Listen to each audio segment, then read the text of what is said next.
So I did a visual recon as I'm walking back to the vehicle, and not only did we separate the motor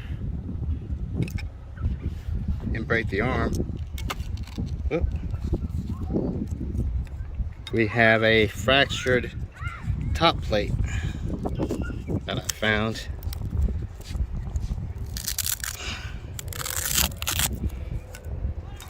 So I did take a good hit on that mesquite tree. But yeah, can actually pull the battery strap up through. So I can pop that up.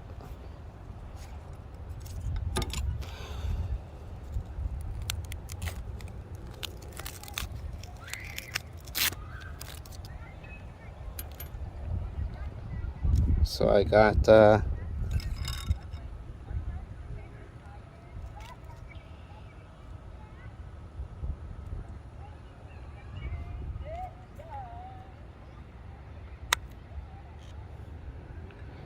I will probably just push that down and pretty much do nothing with it. Just push it back down and continue to fly with it like that. I got some liquid electrical tape, so I'll put some super glue on that to see if it'll reinforce it, and then I'll give it a coat of electrical tape. My XT60 stayed on there good and strong. My antenna that I put on there last night still holding strong on the back. And for park flying, it gives me a good range, probably a quarter of a mile or more. So once again, this particular build has the, I don't want to get carbon splinters in my, has the Success E, iFlight Success E stack, 45 amp ESC, Johnny FPV motors, TBS Unify on the back, and these Azure power blades are awesome.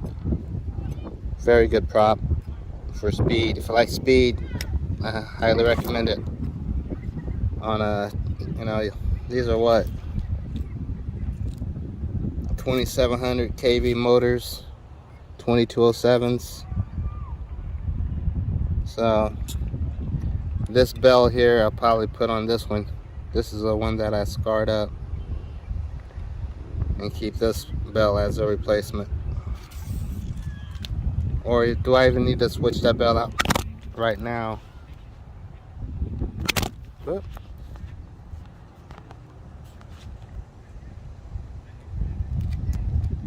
Probably just fly that bell the way it is.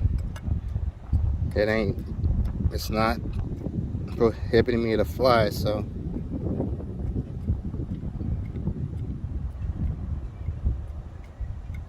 it's still good. But I hate when I pull the wires out of the motor.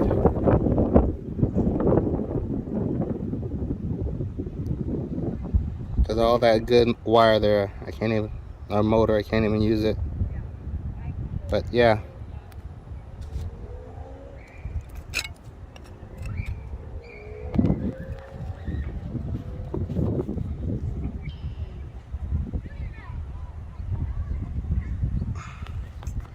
That's what you do with the basher, is you bash it. And the camera, FPV camera, is still good.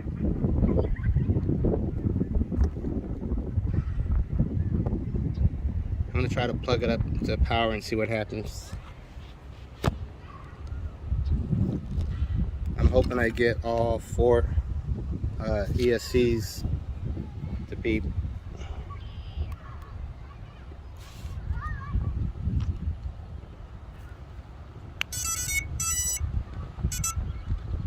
Yep, we're good to go.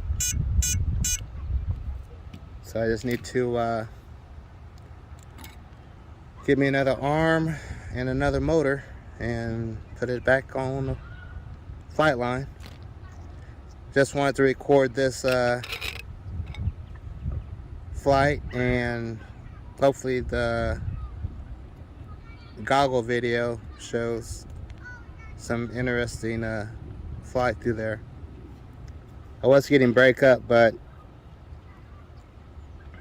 it was my fault, because as I'm going through, I'm adjusting the throttle, which you don't do when you are shooting a gap. You line it up, leave that throttle alone, and use your pitch if you're too high or too low. If you level your pitch out, it's got to rise up over it, and you just tilt it back down. So all experience, all fun, and you wouldn't catch me doing this one that I bought off of the store. But yeah, this Martian frame has really been good.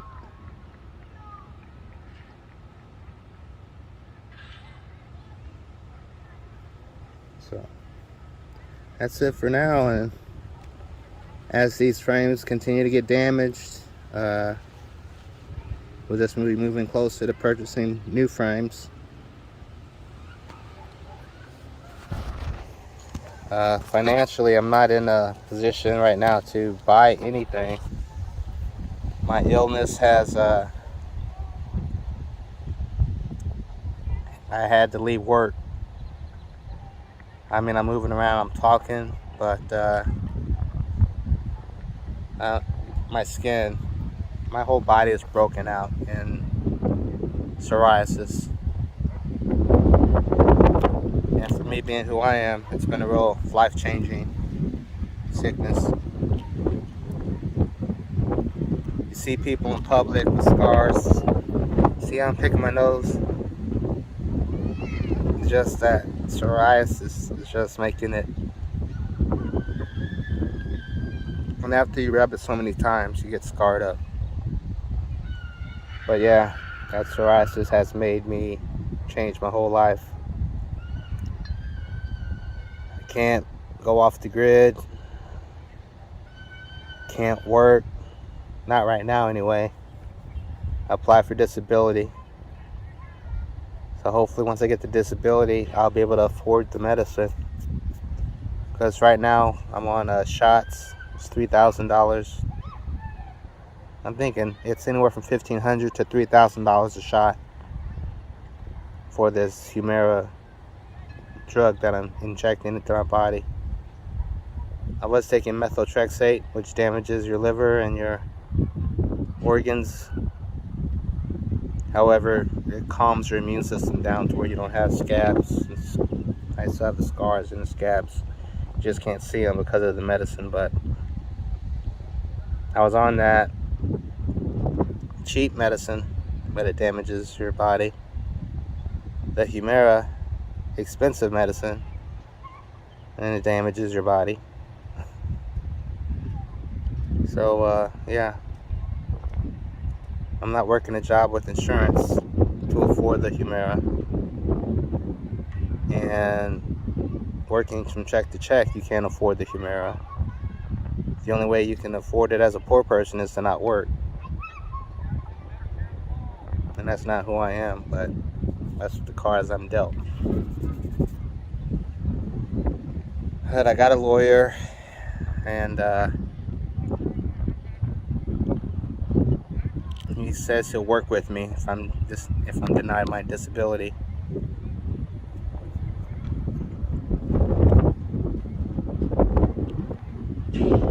Just doing this on your face causes your skin to scar up, and I can't help it.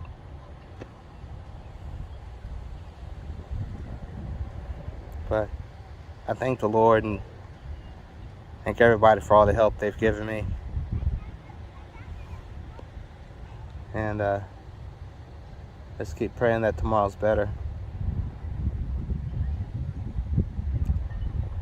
So, flying these drones and repairing them, building them, really gives me a good feeling, a good pleasure out of just taking some parts, putting it together, putting the right settings on it, and getting it to stay in the air is awesome. And I think any man gets that, you know, or any person, really, you don't have to be a man, but anybody, for building a motorcycle, a car restoration, building a home for your family. That's pride that you take in your stuff. So, and how I got into all of this FPV, never even told y'all before, but in I think 2014 I started working for a company, and I went home one day, and a guy in an apartment next to us had bought a little plane, really, but it was a drone. But I saw him flying that, and I was like, man, maybe that's something I can get into. So I bought the Walkura Scout X4, 3 of them. First one cost me about 2,000. I overspent, but I was given money from my company, so that's what I used it for, is to buy a drone. Didn't quite cost 2,000, but once you get into it, the drone itself was $700. I got a controller, a Devo, a Dimension, whatever they call it, F12 radio with it. And then I started looking at other parts I could get to. Well, actually, I didn't start looking at other parts. I went to a park in Irving, and I'm flying the drone around. It's cloudy, windy. I'm brand new to it. So the drone had GPS and self-stabilization, and I was just cruising around the park. And I don't know if this lady was African or Jamaican or whatever she was, but she goes, "Oh, you built that?" I was like, "No, ma'am, I didn't build this. I bought this." She looked at me dead mind and said, "No, you built that."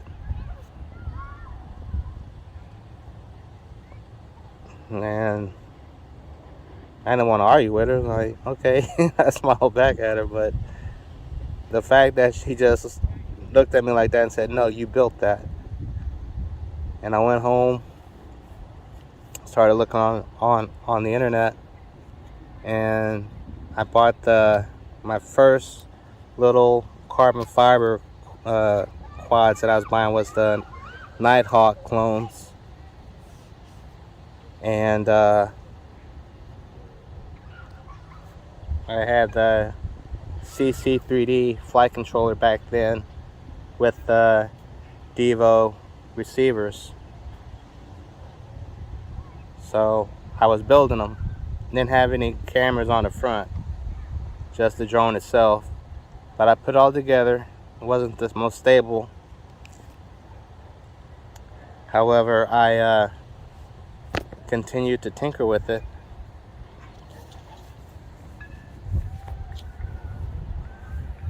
And got it flying. And I thought I was really doing something, you know. And I started making videos, started a YouTube. The YouTube was mainly for my kids to see their grandfather or their dad if they wanted to see me. But I started just putting my drone videos up.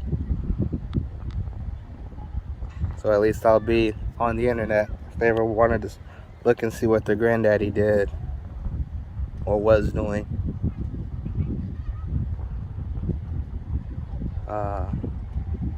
So yeah, started building the Nighthawk, Emax Nighthawk clones with the CC3Ds. And back then you could just get some foam and some double-sided sticky tape and stick the flight controller on the drone, and you had ESCs on each arm This has a 4-in-1 this one has a 4-in-1 ESC on it, so all the motors wire directly to it. But back then you had ESCs on each arm, and I still have those, but these are much more convenient. And that's what I flew for a while, and I got into it. And I always think about that lady at the park saying, "No, you built that." So I don't know if she put voodoo on me or what, but I've been building them since. Now I have to admit, I did buy one. I bought a Helipal, Helipal. That was a website I have come across, and they were building drones. I think they're still around. A lot of those drone companies have come and gone, but I bought a SRD 250 racing drone, and the camera that came with it didn't have any tilt to it, so it's just sticking straight out. So if you flew it, you were looking straight down at the ground. But I just flew that one and learned on it, and then I bought a Walkera runner, which I had a flyaway because I didn't take the time to learn anything. I thought I had it, took it out, plugged it up, and it just gave it a little bit of throttle, and it just started to fly with the wind.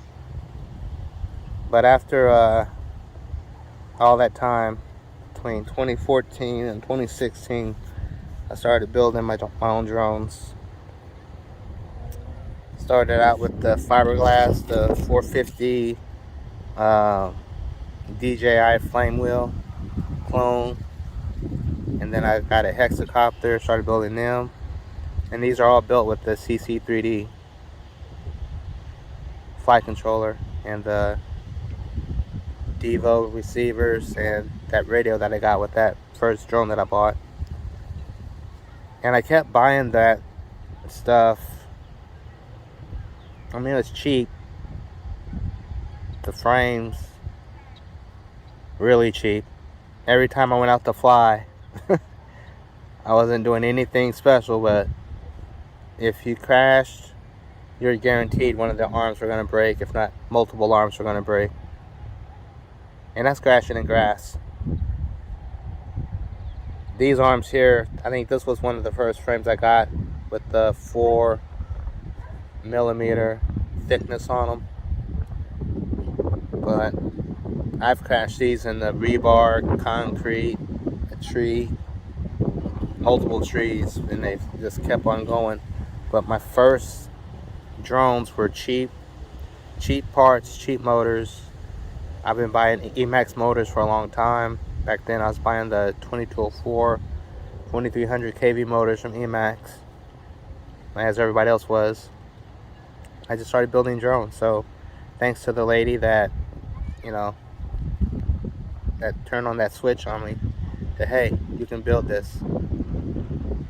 And from what I take from that, even being grown, you're never too old to learn different stuff.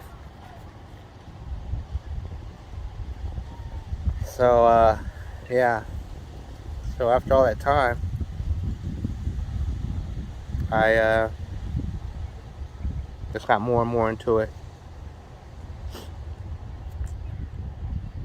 Then I started driving Uber, and I take my drones with me and fly around different parts of town. And I think maybe a year after I started building them, I was like, you know what? It wasn't even a year, maybe 6-8 months. I got a paycheck one day, went to Hobbytown here in Dallas, Fort Worth area. Actually, Louisville is where I got it. But I bought my first pair of Fat Shark goggles, which I still have. And I just got more and more into the FPV portion of it. And I look back at some of my older videos, I'm like, I really thought I was doing something, but I was just, the quads were just not stably flying smooth at all. But as long as I had it enough to where I could fly it around and not have it fall out the air, I was happy with that. And that's when the Naves 32 flight controller was also out. Wind's starting to blow here. The Naves 32 was out. I bought one of those for my S550 hexacopter I got from, what was it, Hobby King. I used to buy a lot of things from Hobby King, batteries and things. And I never got it going. I put it together, it looked good, hexacopter looked awesome, but I didn't even check. It's just stupidity. I mean, complete ignorance. Not ignorance, stupidity. I didn't even check the direction of the motor blades, the way they were spinning, whether I had two spinning the right way or the wrong way, whether I had the props on right, nothing like that. I just put the props on the way the CC, or the way the flight program showed me I had the props on that way, but whether the motor was spinning the proper way, I didn't check it. So I took it out, plugged it up, armed it, it went up, and it turned on and went just completely smashed into pieces at the part. And I didn't even feel bad because I knew it was my fault that it crashed like that. But I never really gave that Naves 32 any other chances. I still have it, but the technology's moved so quickly I never really got into that particular flight controller. Then I started buying the SP3 Evo Racing F3 flight controller. Once again, clones. I may have bought 2 or 3 from the actual site, but the rest I bought from China were just clone SP3 Evos. And I was flying that flight controller. It allowed me to build hexacopters and quads, and I did have it in a hexacopter, and somebody stole it out of my garage, so I lost out. But that was the flight controller that I was moving on to from the CC3D.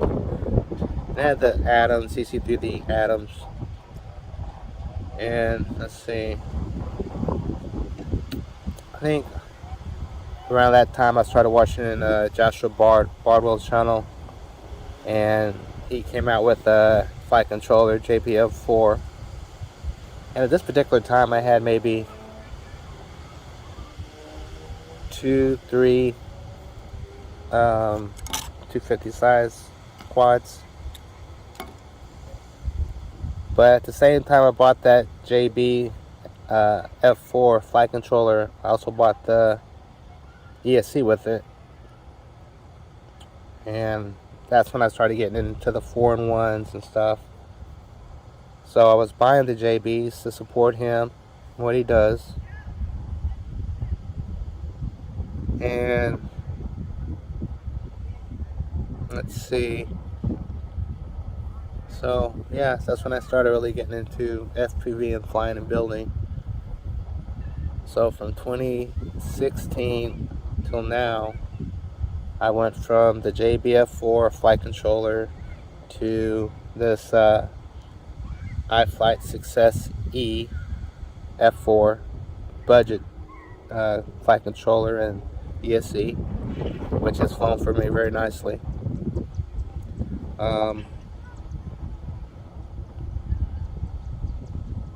What I don't like about this flight controller is if I damage the ESC, I really can't use the flight controller for anything, because it's not an all-in-one flight controller. I actually have to get another 4-in-1 ESC for it. But the flight controllers that I have broken, I'm looking at the squad. The flight controllers that I have broken that have the Success flight controller, the ESC is always caught on fire, and I've lost both of them anyway. So normally when I lose a flight controller or an ESC on an iFlight, I'm losing both of them. And I don't think I've ever broken iFlight 45 amp ESC.